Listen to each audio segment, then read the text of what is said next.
لله المشرق والمغرب فأينما تولوا فثم وجه الله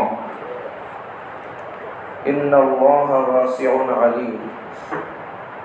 وللہ المشرق والمغرب، اللہ ہی کے لیے ہے مشرق اور مغرب. فأينما تولوا فثم وجه الله، تم جس طرف بھی اپنا چہرہ کرو گے اس طرف اللہ کا سمت ہے، اس طرف بھی اللہ ہے. ان اللہ واسع علیم، بے شک اللہ تعالیٰ بڑی وسعت والے اور جاننے والے ہیں. اللہ ہی کے لیے ہے مشرق اور مغرب، تم جس طرف بھی اپنا چہرہ کرو گے اس طرف تم اللہ کو پاؤ گے. بے شک اللہ تعالیٰ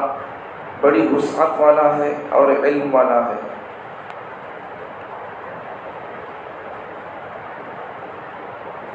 اس آیت کے نازل ہونے کے بارے میں بعض علماء فرماتے ہیں کہ صحابہ سفر میں تھے، رات اندھیری تھی. بعض روایت میں ہے کہ بادل کی وجہ سے قبلے کے بارے میں اشتباہ ہو گیا، کس طرف قبلہ ہے معلوم نہیں ہو رہا تھا، رات کا اندھیرا تھا. تو اس وقت میں ہر ایک نے غور کیا کہ قبلہ کس طرف ہو سکتا ہے. اس کے بعد پھر جدھر قبلہ ہو سکتا تھا اپنے حساب سے سمجھ میں آیا تو اس طرف یہ لوگ منہ کر کے نماز پڑھ لی ہے. مطلب یہ ہے کہ رات کا اندھیرا تھا، صحابہ سفر میں تھے، تو اس کے بعد میں یہ لوگ نماز کا وقت آ گیا تو نماز کے لیے کئی لوگ تھے تو نماز کے لیے کھڑے ہو گئے. اندھیرے کی وجہ سے امام صاحب کا چہرہ ایک طرف تھا، مقتدیوں کا چہرہ ایک طرف تھا. ابھی نماز پڑھنے کے بعد میں لکیر لگائے ہمارا چہرہ کس طرف تھا رات میں بول کر. پھر صبح کو دیکھے تو امام صاحب کا چہرہ ایک طرف تھا، مقتدیوں کا چہرہ ایک طرف تھا. رات کی وجہ سے پتہ نہیں چل سکا. اس کے بعد پھر صحابہ نبی صلی اللہ علیہ وسلم کے پاس جا کر نبی صلی اللہ علیہ وسلم سے پوچھتے ہیں کہ رسول اللہ ایسا رات میں نماز پڑھے ہیں ہمیں لوگ جماعت سے، لیکن ہمارا منہ ایک طرف تھا امام صاحب کا اور ہمارے مقتدیوں کا منہ ایک طرف تھا، قبلے کی طرف ایسا نہیں تھا، تو کیا مسئلہ ہے کہ نماز ہو سکتی نہیں ہو سکتی ہے. تو اس وقت نبی صلی اللہ علیہ وسلم کے پاس جب یہ بات آئی تو نبی صلی اللہ علیہ وسلم خاموش تھے. بعد میں اللہ تعالیٰ نے یہ آیت نازل فرمائی کہ مشرق بھی اللہ کے لیے ہے اور مغرب بھی اللہ کے لیے ہے، تم جس طرف بھی منہ کرو وہ اللہ کی طرف تمہارا چہرہ ہوگا. یہ اللہ نے آیت نازل فرمائی. ایک بات تو یہ ہے. دوسری بات، اسی قسم کے کئی واقعات میں سے کئی واقعات ہیں، 2-3 واقعات اسی قسم کے، تو اس کی وجہ سے اس کے جواب میں اللہ تعالیٰ نے یہ آیت نازل فرمائی ہے. اب یہاں سمجھنے کی بات کیا ہے، اللہ معبود ہے اور مالک ہے اور ہم مخلوق و مملوک ہیں. اللہ جس رخ پر عبادت کرنے سے راضی ہو جائے، عبادت کرنے والے لوگوں کے لیے وہی جہت قبلہ ہے. اللہ جس طرف ہمارے کو منہ کر نماز پڑھو کو بولے ہمیں بس اس طرف منہ کر نماز پڑھنا ہے. کسی کو اس میں اعتراض کا کیا حق ہے؟ اللہ کہیں کو ادھر منہ کر کو نماز پڑھو بولے پھر بدل دیے کہیں کو، ایسا ہو تو ہمارے کو اعتراض کرنے کا حق ہی نہیں ہے.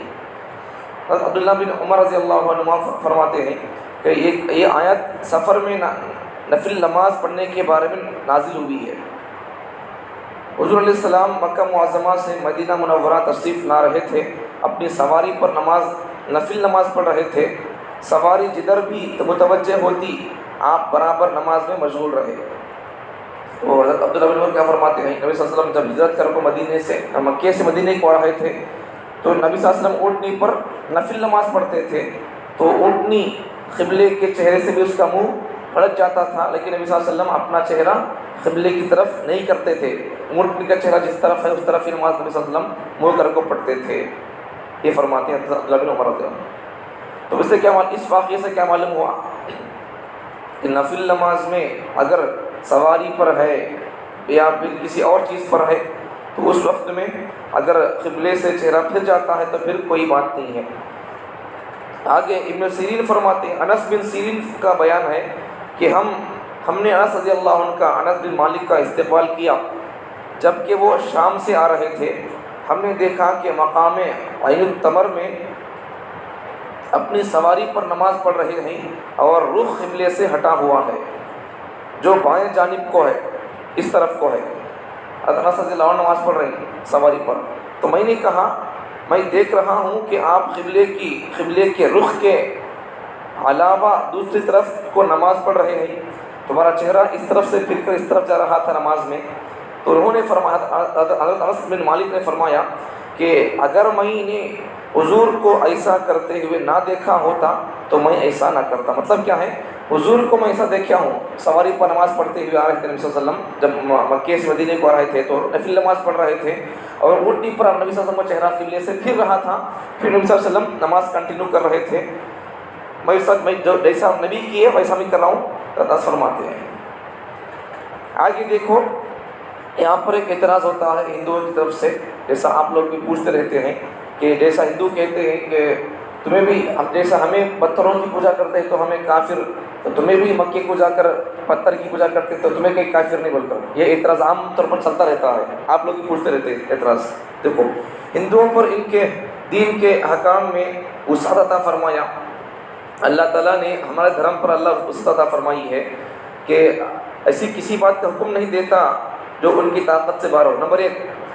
اللہ تعالیٰ کے یہاں واسع ان اللہ واسع علیم کہنے کا ایک مطلب بیان فرماتے ہیں واسع کا، کہ بندوں پر ان کے دین کے احکام میں وسعت عطا فرمایا اللہ تعالیٰ نے، ایسی کسی بات کا اللہ حکم نہیں دیتے لوگوں کو، بندوں کو، کہ جو ان کی طاقت سے باہر ہو۔ اللہ تعالیٰ ہمارے کو جو حکم دی بات کرنے کا، اسلام کا کوئی بھی حکم وہ انسان کی طاقت سے باہر کا نہیں ہے، ایک بات تو یہ۔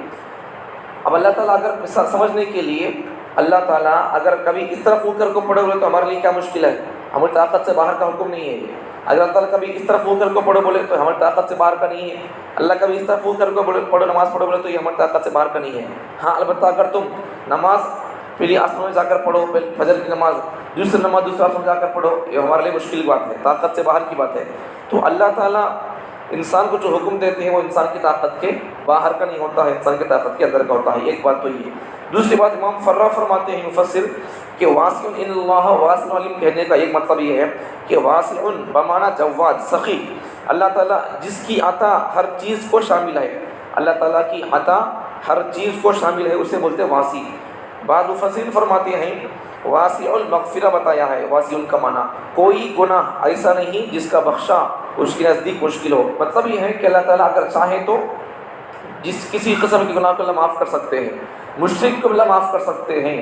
شیطان، بعض مفسرین فرماتے ہیں اللہ تعالیٰ شیطان کو معاف کر سکتے ہیں، لیکن وہ شرط کیا ہے اس کے لیے، اب بھی وہی شرط ہے، جا کر اب آدم کو سجدہ کر لے، بس ختم۔ وہ جب سجدہ نہیں کیا اب کیا سجدہ کرے گا، وہ وہی بات ہے اس کے لیے۔ مطلب کیا ہے کہ اللہ تعالیٰ ہر گناہ کو معاف کر سکتے ہیں، لیکن اللہ کے معاف کرنے کے شرائط پر وہ بندہ اتر کر آئے، شرک کو چھوڑ دے۔ آگے اگر کسی نے اندھیری، اچھا وہ اعتراض کا جواب، ہندوؤں کا جو اعتراض ہے کہ ہمیں جیسا اگر پتھروں کو پوجا کی تو کافر، تمہیں جا کر اگر کعبۃ اللہ مکے کو جا کر اگر تم طواف کیے پتھر کا تو پتھر کے گھر کا تو تم کافر کیوں نہیں ہو؟ تو جواب یہ ہے، اس کا حل یہ ہے کہ ہمیں جو مکے کو جا کر پتھر کا طواف کرتے ہیں، پتھر کے گھر کا طواف کرتے ہیں، یا پتھر کے گھر کی طرف منہ کر کے طواف کرتے ہیں، تو یہ سب کیا ہے، یا پھر یہاں سے پتھر کی طرف رخ کر کے نماز پڑھتے ہیں، تو یہ ہمیں وہاں جا کر صرف رخ کر رہے سو پتھر کی طرف، پتھر کے گھر کی طرف، یا ہاں یہاں سے اگر رخ کر رہے تو بھی ہمیں اس پتھر والے گھر کی طرف رخ کر رہے سو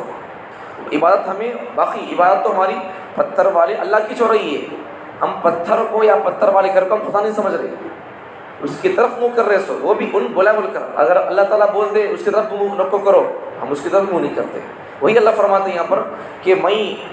صرف وَلِلَّهِ الْمَشْرِقُ وَالْمَغْرِبُ، صرف میں ان دو کی طرف ہی نہیں ہوں، یہاں دو کا لفظ بتایا گیا ہے، مشرق اور مغرب کا، میں صرف ان دونوں میں نہیں رہتا ہوں، میں جس طرف چاہے رہتا ہوں، فَأَيْنَمَا تُوَلُّوا فَثَمَّ وَجْهُ اللَّهِ، تم جس طرف منہ کر کے نماز پڑھے گے اس طرف اللہ کو تم پاؤ گے۔ تو یہاں اللہ کیا فرماتے ہیں، بھئی ہر طرف ہمیں ہے، ہر طرف ہمیں ہے تو پھر کیا مطلب ہے، تو جس طرف منہ کرو ہم اس طرف آپ کو مل جائیں گے، ساری 4 طرف ہماری ہے، بلکہ 6 طرف ہمارے 600، پورے طرف ہمارے 6، پورے سمت ہمارے 6، تو پھر ہمارے کو ایک طرف نہ کو مانو، وہی مطلب ہے اس کا۔ اللہ تعالیٰ ان اللہ واسع علیم کہ اللہ تعالیٰ بڑی وسعت والا ہے، اللہ تعالیٰ ہر طرف اللہ موجود ہے، ایک طرف میں اللہ کو قید نہیں کر دینا ہے، اسی طرف رہے گا اللہ تعالیٰ والا۔ تو ہندوؤں کا جو اعتراض ہوتا ہے تمہیں پتھروں کی پوجا کرتے ہیں، تو یہاں ہم پتھر کی پوجا نہیں کرتے ہیں، صرف ہمارا رخ وہ بھی اللہ بولا بول کر ہمیں اس کی طرف رخ کرتے سو۔ ورنہ ہمیں پتھر کی پوجا نہیں کرتے، پتھر کو ہم خدا نہیں سمجھتے ہیں، لیکن ہندو لوگوں کا ان کا جو عقیدہ ہے وہ لوگ پتھر کو ہی خدا سمجھتے ہیں۔ وہ لوگ کہاں سمجھتے ہیں ایسا، ہمیں اسے خدا نہیں سمجھتے، صرف ہمیں اس طرف منہ کرتے سو خدا کوئی اور ہے، ایسا کہ وہ لوگ کہاں سمجھتے ہیں، اسی کی طرف منہ کرتے ہیں، اسی کو خدا سمجھتے ہیں، اس کے اندر پورا اختیار وہ لوگ مانتے ہیں، اسی لیے اس کی طرف منہ کر کے وہاں جھکتے ہیں وہ لوگ۔ ہم وہاں جھکتے نہیں، پتھر کو ہم خدا نہیں سمجھتے، البتہ اللہ کے حکم کی وجہ سے ہم پتھر کی طرف منہ کر کے نماز پڑھتے ہیں۔ اچھا، اس میں ایک حکمت یہ ہے کہ کعبۃ اللہ کو قبلہ، یہاں ایک بات ہے آگے بھی دوسرے پارے کے شروع میں آئے گی وضاحت سے، کہ اللہ تعالیٰ اللہ کے نبی سے یہاں دیکھو سمجھنے کی بات، ہمیں اگر پتھر کی پوجا کرتے ہیں یا ہم اللہ کے حکم کی اطاعت کرتے ہیں، اس سے معلوم ہو جائے گا کہ نبی صلی اللہ علیہ وسلم جب ہجرت کر کے مدینے کو چلے گئے تو مدینے جانے کے بعد میں تقریباً 16-17 مہینے تک نبی صلی اللہ علیہ وسلم اس طرف ہو کر نماز پڑھے۔ یہ قبلہ ہے اہل کتاب کا، یہود و نصارہ کا یہ قبلہ ہے۔ جب اس طرف ہو کر کے نماز پڑھنے لگے تو پھر اللہ کا حکم تھا، اللہ کے حکم سے اس طرف ہو کر نماز پڑھے سو۔ جب نبی صلی اللہ علیہ وسلم اس طرف ہو کر کے نماز پڑھنے کا جو عرصہ تھا 16-17 مہینے کا، اس زمانے میں نبی صلی اللہ علیہ وسلم ہمیشہ بار بار آسمان کی طرف نگاہ اٹھا کر دیکھتے تھے کب اللہ کی طرف سے حکم آ جائے گا۔ کعبۃ اللہ ہمارے ابا ابراہیم کی طرف ان کا بنایا ہوا کعبۃ اللہ، اس کی طرف پہلے سے اس کی طرف ہو کر نماز پڑھتے تھے۔ اب چند دن کے لیے، چند دنوں سے اس طرف نماز پڑھنے کا حکم دیا اللہ تعالیٰ، کب قبلہ کعبۃ اللہ قبلہ ہو جائے گا، نبی صلی اللہ علیہ وسلم آسمان کی طرف نگاہ اٹھا کر دیکھ رہے تھے۔ تو اللہ تعالیٰ نے بعد میں 16-17 مہینوں کے بعد میں اللہ تعالیٰ نے کعبۃ اللہ ہی کو قبلہ مستقل بنا دیا ہے۔ اب اس سے کیا معلوم ہو رہا ہے، ادھر منہ کر کو نماز پڑھو بولے وہ بھی اللہ کا حکم، ادھر منہ کر کو نماز پڑھو بولے تو یہ بھی اللہ کا حکم ہے۔ تو ہمیں ادھر بھی نماز منہ کر کو نماز پڑھنے میں ہمیں اپنا کوئی حکم نہیں ہے، یا زندگی گزارنے کے معاملے میں کسی بھی زندگی کے کسی بھی ہم شعبے میں بے لگام نہیں ہے، اللہ کے ہم حکم کے پابند ہیں کسی بھی کام میں۔ اب یہاں جو ہندوؤں کا اعتراض ہوتا ہے ہمیں ادھر منہ کرتے یا پھر کعبۃ اللہ کو منہ کرتے، کعبۃ اللہ کو نہیں، اس کا جواب دینے اللہ تعالیٰ یہاں پر، اگر ہمیں اللہ کعبۃ اللہ کو اگر ہمیں خدا سمجھتے تو پھر ادھر اللہ کا حکم کرو بول کر بولتا تھا، ادھر اللہ منہ چند دن کرایا، چند مہینے کرایا۔ اس کا جواب کیا ہے، 1400 سال بعد کے لوگ تمہارے اوپر اعتراض کریں گے، تم جواب پہلے لے لو، بعد میں ان کا اعتراض ہوگا۔ کیا جواب ہے، وہی ان کا اعتراض ہوگا، تمہیں خدا سمجھتے بالکل کعبۃ اللہ کو، وہاں جا کر منہ کریں گے تو لوگ خدا سمجھیں گے اس طرف منہ کرنے کو، تم پہلے جواب لے لو، بعد میں ان کو جواب، ان کا سوال کا جواب دے دو۔ تو اس لیے اللہ نے کیا فرمایا، جواب دے دیا کہ چند مہینے اللہ تعالیٰ نے نبی صلی اللہ علیہ وسلم کو، مسلمانوں کو اس طرف منہ کر کے نماز پڑھایا۔ مطلب کیا ہے کہ قبلہ کعبۃ اللہ بھی نہیں ہے، قبلہ بیت المقدس بھی نہیں ہے، ہمیں جس طرف کو منہ کر کے نماز پڑھنے کے لیے کہہ دے بس وہ قبلہ ہے، ہمارا حکم قبلہ ہے، نہ کعبۃ اللہ قبلہ ہے نہ بیت المقدس قبلہ ہے، ہمیں جس طرف ہو کر کے نماز پڑھنے کے لیے جب کہیں وہ قبلہ ہے۔ باقی اللہ تعالیٰ تو ہر طرف موجود ہے، ادھر بھی اللہ ہے، ادھر بھی اللہ ہے، مشرق بھی، مغرب بھی، شمال بھی، جنوب بھی، ہر طرف اللہ موجود ہے۔ ہاں البتہ ایک نظام کے تحت میں اللہ تعالیٰ نے وہ حکم دیا، بس ختم۔ اس کے علاوہ سب کو نماز پڑھنا آتا ہے۔ اب سب امام صاحب بن گئے تو پھر سب اگر سورہ پڑھنے میں لگے تو پھر کیسا ہوگا، نظام اتحاد کا نظر آئے گا۔ اس لیے اتحاد بتانے کے لیے، اتحاد کا پریکٹیکلی سبق دینے کے لیے اللہ تعالیٰ نے پوری دنیا کے مسلمانوں کو قبلے کی طرف، کعبۃ اللہ کی طرف منہ کر کے نماز پڑھنے کے لیے کہا۔ اس میں ایک حکمت یہ ہے کہ اگر اللہ تعالیٰ جس طرف ہے، اللہ ہر طرف ہے بول کر تم جس طرف چاہو نماز پڑھو اگر بول دیتے تو کیا ہوتا تھا، اب ہر بندہ ایک جنا ادھر منہ کر کے نماز پڑھتا، اس طرف منہ کر کے نماز پڑھتا، نماز کے اندر آ کر بھی ایک ایک کا منہ ایک ایک طرف ہوتا تھا، اتحاد پھر قائم نہیں رہتا پھر۔ تو اتحاد بتانے کے لیے اللہ تعالیٰ نے پریکٹیکلی طور پر، عملی طور پر اللہ تعالیٰ نے نماز کے اندر سبق دیا اتحاد کا، کہ مسلمان تم متحد رہو، تم کو نماز کے ذریعے سے، جماعت کی نماز کے ذریعے سے تمہارا قبلہ ایک ہے بتا کر تم کو ایک رہو کر سبق دیا جا رہا ہے، اللہ ہم کو یہ سبق دے رہے ہیں۔ وہی مطلب اس کا ان اللہ واسع علیم کا ایک حکمت میں سبھی بیان کی گئی ہے، واسع کی ایک حکمت کہ اللہ تعالیٰ اس کے اندر وہ سب ایک طرف، ایک قبلے کی طرف ہو کر نماز پڑھ رہے ہیں، تو پھر اس میں تمہارے لیے اتحاد کا پیغام ہے۔ اب یہاں تو نماز پڑھنے والے لوگوں کے لیے کیا ہے، سب آ کر ایسا کرنا ہے اس طرف منہ کر کے، لیکن کعبۃ اللہ کو جب جاتے ہیں مکے کو تو پھر وہاں کیا ہوتا ہے، کعبۃ اللہ اس طرف ہوتا ہے تو پھر چاروں طرف گول، اس کے گول میں لوگ کھڑتے ہیں، تو کیا مطلب ہے کہ سب کے لیے بھی قبلہ ہوئی ہے، وہاں کھڑنے والے لوگوں کے لیے، سب کی چاروں طرف سے کھڑنے والے لوگوں کے لیے بھی گول کھڑے ہوتے ہیں، تو پھر سب کے لیے قبلہ ہوئی ہے۔ مطلب کیا ہے، پوری دنیا کے لوگوں کے لیے قبلہ ہوئی ہے۔ اور بعض مفسرین اور تاریخ اعتبار سے فرماتے ہیں بعض علماء کہ کعبۃ اللہ زمین کے بیچ کا حصہ ہے، وہ بات کی بات ہے، وہ تاریخی بات ہے اور تحقیقی بات ہے، وہ ہو سکتی ہے کوئی بات نہ ہو۔ کچھ مسائل سن لیں یہاں پر استقبال قبلہ کے بارے میں۔ استقبال قبلہ نماز کی شرائط میں سے ہے کہ غیر قبلے کو نماز پڑھے تو نماز نہ ہوگی، اس طرف منہ کر کے نماز پڑھنا ہے۔ اگر اس طرف منہ کر کے نماز نہیں پڑھیں گے تو پھر یہ نماز کی شرائط میں سے ہے، نماز نہیں ہوگی۔ ہاں اگر کوئی شخص خائف ہے، قوی دشمن اسے متعینہ قبلے کی طرف رخ کر کے نماز پڑھنے نہیں دیتا ہے اسے، تو جس طرف منہ کر کے نماز پڑھ سکتا ہو اسی طرف منہ کر کے پڑھ لے، اس وقت یہی حکم اس کا، وہ جس طرف منہ کر کے نماز پڑھ لے گا وہی اس کا قبلہ ہو جائے گا۔ مطلب کیا ہے، اگر کوئی دشمن، پہلی بات تو کیا ہے کہ نماز پڑھنے کے لیے قبلہ ہونا، اس طرف منہ کر کے نماز پڑھنا ہے۔ دوسری بات یہاں ایک استثنائی صورت بیان فرماتے ہیں، اگر کوئی دشمن اس طرف منہ کر کے نماز پڑھنے سے اسے روکتا ہے اور اسے مارنے کا اسے خوف دلاتا ہے، تو اس وقت میں وہ خائف بندہ، خوف زدہ بندہ جس طرف چاہے منہ کر کے نماز پڑھ سکتا ہے۔ اب وہ خائف بندہ دشمن کے خوف کی وجہ سے جس طرف منہ کر کے نماز پڑھے گا اس کی نماز اور اس کے قبلہ اسی طرف ہو جائے گا، اس کی نماز ہو جائے گی، نمبر ایک۔ نمبر دو، اگر کوئی ایک فرد یا جماعت کسی جگہ موجود ہوں اور قبلے میں اشتباہ ہو جائے اور وہاں پر کوئی بتانے والا بھی نہ ہو، تو ہر شخص اپنے اپنے طور پر خوب غور فکر کرے، جس طرف دل ٹکے ہر شخص اس طرف کو نماز پڑھ لے۔ اب کئی لوگ ایک جگہ پر جمع ہو گئے، یا ایک آدمی یا کئی آدمیاں، اب وہاں ان کو قبلہ کس طرف ہے معلوم نہیں ہو رہا ہے، اب وہاں ان کو بتانے والا بھی کوئی آدمی نہیں ہے، تو اس وقت میں غور کرنا ہے کس طرف سے سورج نکل سکتا ہے، سورج نکل کر کدھر ڈوبا رہتا ہے، نکلنے والے کی جگہ کو مشرق بولیں گے، ڈوبنے والی جگہ کو مغرب بولیں گے۔ اب غور کرنا پڑے گا، سورج کدھر سے نکلا رہتا، کدھر ڈوبا رہتا، بولے غور کرنا پڑے گا۔ اب اپنے حساب سے غور کرنے کے بعد میں اب وہ لوگ جس طرف کو قبلہ سمجھیں گے وہ طرف اگر وہ منہ کر نماز پڑھیں گے تو پھر ان کی نماز پوری ہو جائے گی۔ اگر غور و فکر کے بعد کسی طرف کو نماز پڑھی، اب انہوں غور کر کو ادھر ہو سکتا ہے یا ادھر ہو سکتا ہے، غور کر وہ لوگ نماز شروع کر دیے، نماز کے اندر ہی پتہ چل گیا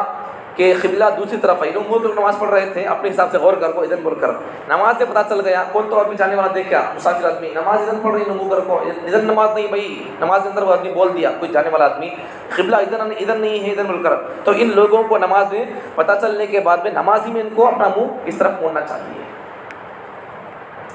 تو اسی طرف گھوم جائے۔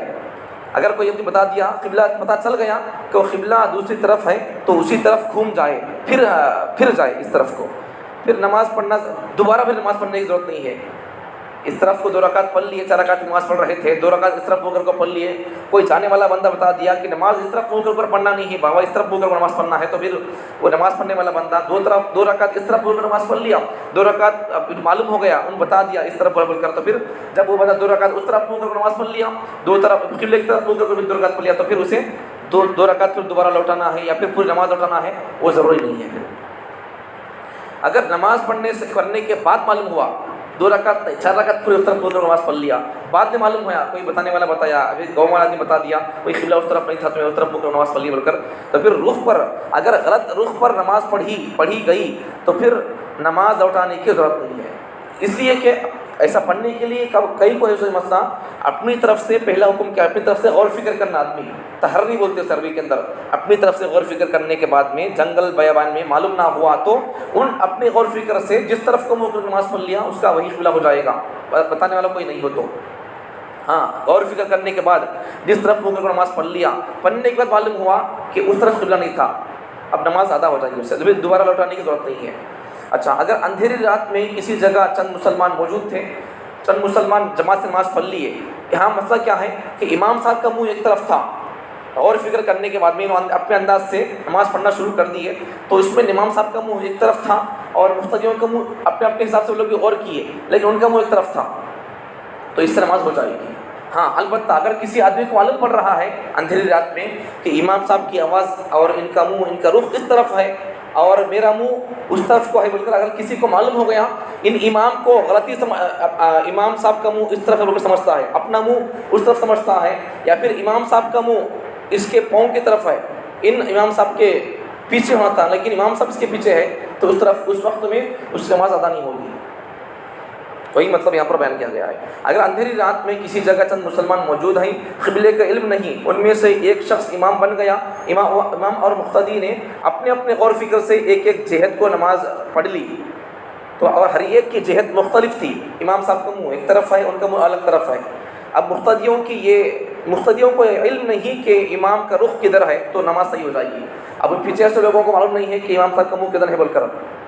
اپنے حساب سے وہ لوگ نماز کے لیے کھڑے ہو گئے, تو پھر امام صاحب کا رخ کس طرف ہے معلوم نہیں ہے, تو وہ لوگ جس طرف بھی منہ کر نماز پڑھ لیں گے ان کی نماز ہو جائے گی. ہاں اگر کسی کو یہ معلوم ہو گیا کہ امام صاحب کا رخ اس طرف نہیں ہے یا پھر اس طرف ہے یا پھر اس طرف کو نہیں ہے اس طرف ہے, کسی کو معلوم ہو گیا ہمیں نماز غلط پڑھ رہی ہیں, امام صاحب کا منہ ایک طرف ہے ہمارا منہ ایک طرف ہے بول کر ان کو معلوم ہو گیا, تو پھر دیکھو اگر امام کا رخ فلاں جہت پر ہے فلاں جانب ہے تو وہ رخ اس طرف مقتدی کے نزدیک صحیح نہیں ہے. مطلب امام صاحب کا منہ اس طرف ہے, اس کا منہ اس طرف ہے, ایسا پڑھتے بولتے نہیں چلے گا. اب اسے معلوم ہو گیا نماز کے اندر امام صاحب کا منہ اس طرف ہے, تو پھر اپنے رخ کو اپنے منہ کو امام صاحب کی طرف پھرنا چاہیے. نہیں میں ایسا پڑھتے بولتے پھر اس کی نماز نہیں ہوگی, پھر تو اس مقتدی کی نماز نہ ہوگی کیونکہ وہ اپنے امام کو غلطی پر سمجھے ہوئے ہے. تو یہ بات ہے سمجھ آ گئی. امام صاحب کو انہوں اور کر کو اگر اپنے حساب سے پڑھ رہے بولے تو پھر اس وقت میں کس کا منہ کدھر ہے ان کو سب کو کسی کو معلوم نہیں ہے, تو اس وقت ان کی نماز ہو جائے گی. لیکن جب معلوم ہو جاتا ہے کہ میرا منہ اس طرف ہے, امام صاحب کا منہ اس طرف ہے, اگر معلوم ہوگا تو پھر امام صاحب غلطی پر ہے, امام صاحب غلطی پر سمجھ کو بھی اگر منہ نہیں پھیر لیا تو امام صاحب کی طرف اس کی نماز نہیں ہوگی. اسی طرح اگر کوئی شخص امام سے آگے بڑھ گیا اس طرح سے کہ امام کا چہرہ اس کی پشت کی طرف ہے, امام صاحب سامنے ہونا تھا لیکن اندھیرے میں نماز پڑھ رہے, تو امام صاحب کا سامنے ہونے کے بجائے امام صاحب کا ان کا منہ لوگوں کی پیٹھ کی طرف ہو گیا, اور لوگ ان کے سامنے ہو گئے, تو پھر اس وقت لوگوں کو معلوم ہے کہ امام صاحب ہمارے سے آگے ہے بول کر تو نماز نہیں ہوگی, پھر اس کی پشت کی طرف ہو تو پھر اقتدا صحیح نہ ہوگی. جو شخص آبادی سے باہر ہو اور جانور پر سوار ہو, وہ چاہے کہ میں نفل نماز پڑھوں تو وہ بیٹھے بیٹھے اپنی سواری پر نفل نماز پڑھ سکتا ہے, اگرچہ سواری کا رخ قبلے کی طرف سے الگ پھر گیا ہے, جیسا کہ رسول اللہ صلی اللہ علیہ وسلم اور بعض اصحاب رسول سے یہ عمل گزر چکا بات آ گئی تھی. نفل نماز کے بارے میں ہے. اچھا یہاں پر اور ایک بات بھی, ٹرین میں یا بس میں سفر کر رہے ہیں ہم, وہاں پر بعضوں کی دلیل لیتے ہیں کہ نبی صلی اللہ علیہ وسلم نماز پڑھی جس طرف منہ چاہے تو نماز پڑھ لی بول کر. ہاں فرض نماز کے بارے میں بات نہیں ہے, پہلے غور فکر کرنا پڑے گا. دوسری بات یہ ہے کہ اگر تو نماز کے لیے تو رکعت بھر لیے, جاتے جاتے ہوئے ریل ایسا ٹیڑھا میڑھا پلٹ رہی ہے تو قبلے سے اگر ریل کا رخ بدل گیا تو پھر تم کو بھی اپنا چہرہ بدلنا پڑے گا, پھر وہ بات ہے. فرض نماز غیر قبلے کی طرف رخ کر کے پڑھی جائیں تو صحیح نہ ہوگی, اللہ یہ کہ قبلہ معلوم نہ ہو تو پھر اور بات ہے, لیکن پہلے آدمی کو غور فکر کرنا پڑے گا, اور کوئی بتانے والا بھی نہ ہو غور فکر کرنا, اور پھر اگر کوئی بتانے والا ہو تو اس سے پوچھنا چاہیے, اگر کوئی بتانے والا نہ ہو تو اس صورت میں تحری کرے, غور فکر کرنے کے بعد ابھی اور نہیں پڑا تو پھر جس طرح رخ کر کے پڑھے نماز ہو جائے گی. یہ بات ہے. آگے اب یہ سب چیزوں میں کیا مطلب, اس سے سبق کیا ہے ہمارے لیے, وہی اتحاد اللہ تعالیٰ ہم کو بتا رہے ہیں. سارے عالم کا قبلہ ایک ہی ہے, ایک ہی اللہ قرار دیا ہے, اس کے ذریعے سے سب باتیں آ گئی ہیں, پوری باتیں آ گئی. یہاں پر گاڑی پر چلتے وہی مسئلہ ہے اس کا بھی, سواری پر ہو گاڑی پر ہو, جتنا ہو سکے اگر نفل نماز پڑھ رہا تو بندہ نفل نماز کے وہ پڑھتے ہوئے